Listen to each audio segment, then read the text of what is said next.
Sir இப்போ ஒரு குற்றவாளி, அவர் மீது குற்றப்பதிவேடு இருக்கிறது, குற்ற வழக்குகள் இருக்கு. அவர் வந்து கஸ்டோடியல் டெத்தில் இறந்துடுறாரு. உடனே அந்த காவலர்களை பணியிடை நீக்கம் செய்வது, அந்த காவலர்களுடைய சாதியை பட்டியல் செய்வது, இவர் என்ன சாதி, அதனாலதான் இந்த சாதியை சேர்ந்தவரை கொண்டுட்டாருன்றது. அப்போ போலீஸ் ஆஃபீஸர் வேலையை செய்யக்கூடாதா சார்? இது எப்படி விசாரிக்கணும்? Correct sir. நீங்க போலீஸ் ஆஃபீஸர் கையும் காலையும் கட்டுறீங்க. போலீஸார் வந்து வேலையே செய்யக்கூடாதான்னு கேட்கறது கரெக்டான கேள்வி. ஆனா போலீஸாரோட வேலை அடிச்சு கொள்றதா? இல்ல அது இல்ல. அப்புறம் போலீஸார் வேலையை செய்யக்கூடாதுன்னு கேட்கறீங்க. போலீஸார் வேலை அடிச்சு கொள்றதா? இல்ல துப்பாக்கி எடுத்து சுடுறது போலீஸார வேலையா? எந்த கட்டத்துல எதை செய்யணும்னு இருக்குல்ல உங்களுக்கு. இப்போ நீங்க ரைட்டு குற்றவாளி எல்லாம் ரைட்டு ஓகே, அதுக்கு தானே நீதிமன்றம் இருக்கு. இப்ப நாங்க ஒரு 2 பேர் பக்கத்து வீட்டுக்காரன் சண்டை போட்டு போயிட்டான் போலீஸ்ல, நீங்க உடனே என்ன சொல்லுவீங்க? ஏன்பா சட்டத்தை நீங்களே கையில் எடுத்துக்கூடாது, அவன் உன்னை அடிச்சானா நீ ஏன்ட்ட தானே ஒன்று சொல்லணும். ஒரு களவாணி பையில நம்ம பிடிச்சி அடிச்சா கூட அவனுக்கு ஏதாவது ஆயிப்போனா நம்ம மேலே திருநாட்டு போட்டுவேன். திருட்டு பையில நம்ம அடிச்சா கூட உன்னை யாரையும் அடிக்க சொன்னது, நீ போலீஸ்ல தானே கம்ப்ளைண்ட் பண்ணணும்னு சொல்றேன். அதே தான் போலீஸை கேட்கிறோம். நீ கோர்ட்ல தானே ஒப்படைக்கணும். உன்னை யாரையும் அடிக்க சொன்னது, உன்னை அடிக்க உனக்கு ஏதாவது சட்டம் இருக்கா? உன்னை அடிக்க சொல்லி உனக்கு ஏதாவது வந்து ரைட்ஸ் இருக்கா? நீ வந்து காலில் வந்து கல்லை வச்சு, அந்த பையன் ஆகாஷ் டெலிக்ஷனை கீழே வந்து கல்லை வச்சு அதுக்கு மேல காலை வச்சு ஈரச்சாக்கை சுத்தி அடிக்கிறிய. அடிச்சா அவனுக்கு வந்து நுரையீரல்ல வந்து நீர் கட்டி எழுந்து அவன் செத்து போவான்னு தெரியுமா தெரியாதா? எத்தனை பேர் செத்துருக்கான் சார்? இல்ல அது நடந்ததா சார்? அது அந்த அந்த அந்த சம்பவத்தை வந்து அவருடைய வாக்குமூலத்தை மட்டும் வச்சு அந்த போலீஸ் ஆஃபீஸர் விசாரிக்கிறது சரியா சார்? உடனே வந்துடும் சார். போஸ்ட்மார்டம் ரிப்போர்ட்லயே சொல்லிடுவான் sir. Pulmonary oedema due to asphyxia, நுரையீரல நீர் கோர்த்து மூச்சு திணறி இறந்து போயிருக்கான். நுரையீரல எப்ப நீர் கோர்க்கும்?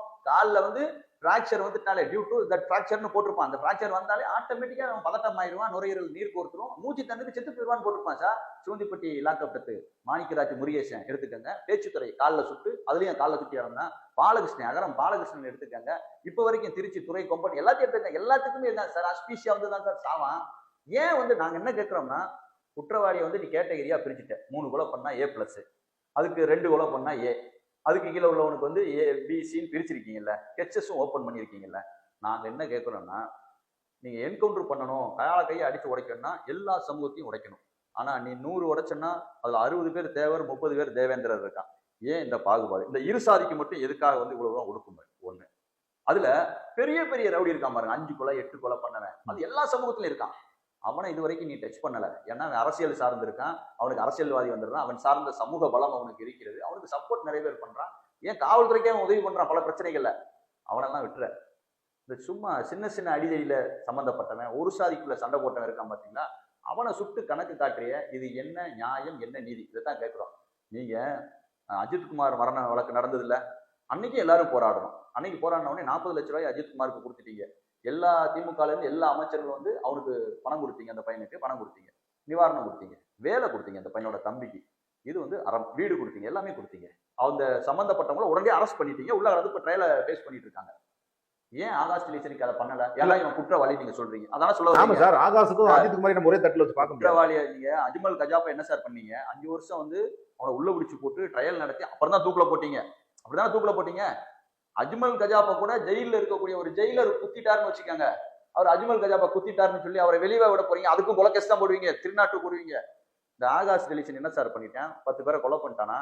10 பேரை கொலை பண்ணிட்டானா சார்? அவன் மேல அவ்வளவு பெரிய ஒரு குற்றவாளியா?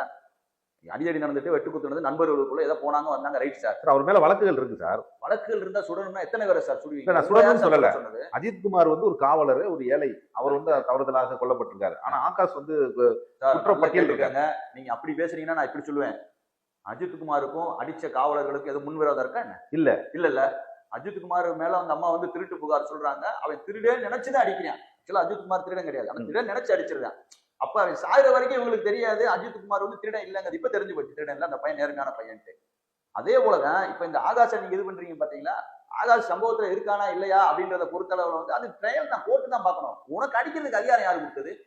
உனக்கு யாரு சார் கொடுத்தது? அப்ப எல்லாரும் உயிரும் உயிர் தான் சார். இங்க என்ன சார், இங்க தேவேந்திரகுல மக்களுக்கு ஒரு நீதி, நாடார் சமூக மக்களுக்கு ஒரு நீதி, தேவருக்கு ஒரு நீதி, இப்படி என்ன சார் பிரிச்சு நீதியில என்ன சார் சாதி? இப்படி நீதியே இப்படி சாதி பாக்குறீங்க? அந்த பையனுக்கு உடனடியா பெரிய நிவாரணத்தை கொடுங்க, அவங்க வீட்டுல ஒருத்தருக்கு வேலை கொடுங்க. உடனே பிடிச்சவனை எல்லாத்தையும் வந்து அடிச்சவன் எவனோ அவனெல்லாம் பிடிச்சி அரெஸ்ட் பண்ணி ரிமாண்ட் பண்ணுங்க. அதை விட்டுட்டு அடிச்சவனை வந்து இந்த சாதி ஆனா நீங்க பேசாதீங்க, அடிச்சவனா நம்ம போலீஸ் இஸ் போலீஸியா? என்னைக்கா போலீஸ் ஜாதி பார்த்து உங்களெல்லாம் வந்து கேஸ் போடாம விட்டானா? தேவர் இன்னொரு சமூகம் சண்டை போட்டுட்டு தேவர் ஒருத்தர் அடிச்சிட்டாரு வெட்டிட்டாருன்னு வைங்க, தேவர் இன்ஸ்பெக்டர் இருந்தா விடவா போறாரு? கேஸ் தான் போட்டு ரிமாண்ட் தான் பண்ணுவாரு, குண்டாஸ் தான் போடுவாரு. இன்னைக்கு சவுத்ல வந்து குண்டாஸ் போடப்பட்ட 100 பேருக்கு போட்டிருக்கானா 90 பேர் வந்து தேவர்ல இருக்கேன், அதை போட்டது 80 பேர் தேவர் போலீஸ் தான், போடாம விட போறானா? அப்புறம் எதுக்கு இந்த மாதிரி இது பண்றீங்க? அதே போல இங்க பாத்தீங்கன்னா ஸ்பெஷல் டீம்னு ஒன்று வச்சிருக்கீங்க.